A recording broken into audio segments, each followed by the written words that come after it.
Tonight, we can report the biggest bust ever of fentanyl, which killed about 18,000 Americans last year and was blamed in the death of music star Prince.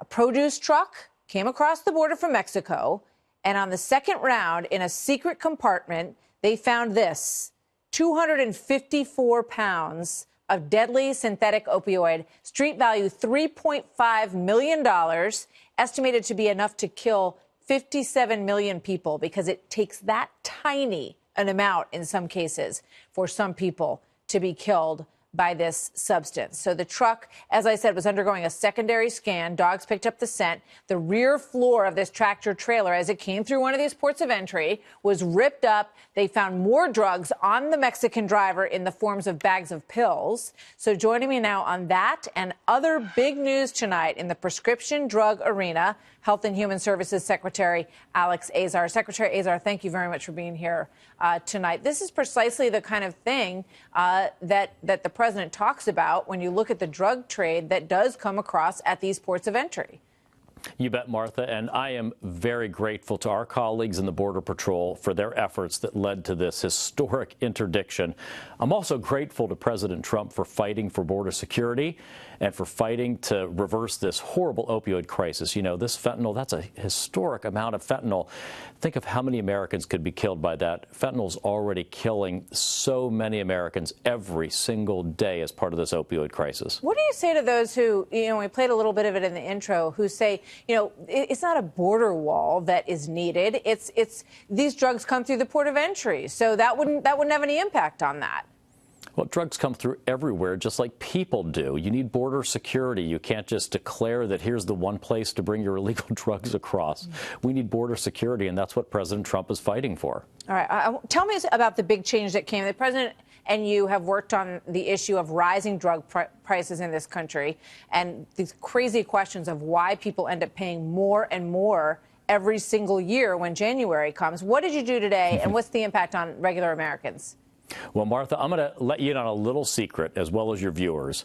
When you show up at the pharmacy to buy a drug that has a price of $300 and you're paying $300 or a percent of that $300, there's somebody in the background called a pharmacy benefit manager or a middleman, and they're getting a kickback from the drug company based on your purchase. And that might be $60, $80, or $100.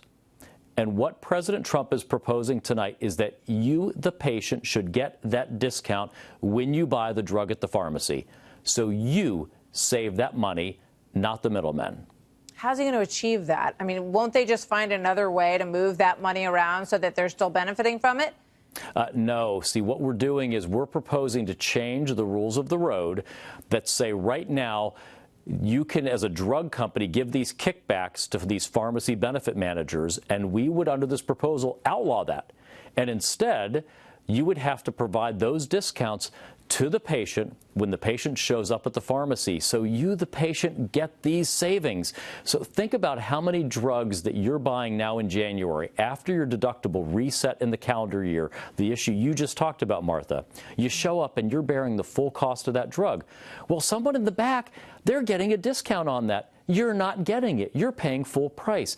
Next year, January 1st, under this proposal, you would get that discount. You wouldn't pay as much out of pocket when you walk in the pharmacy. And you know, the proof of that may be in the fact that CVS and Cigna shares both tumbled on the news of this because they benefit from these pharmacy management programs. Just a quick question before I let you go. Kamala Harris wants to do away with all the insurance companies. Would that have any impact on this?